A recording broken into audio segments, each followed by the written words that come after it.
తప్పది తప్పు. తెలుగుదేశం పార్టీకి రాజీనామా చేస్తా ఉన్నాను.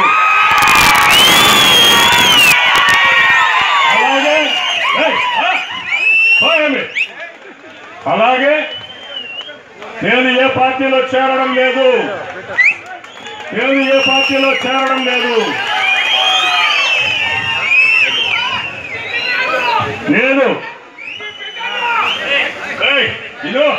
నేను పోతే గత సంవత్సరం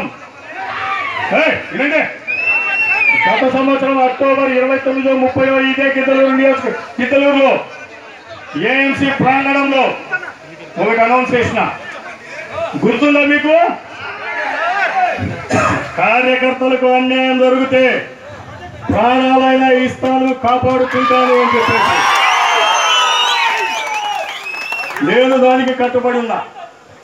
నా కార్యకర్తలకు నాయకులకు అన్యాయం జరిగింది, అవమానం జరిగింది, నాకు అవమానం జరిగింది, కానీ నేను దానికి కట్టుబడి ఉన్నా. కానీ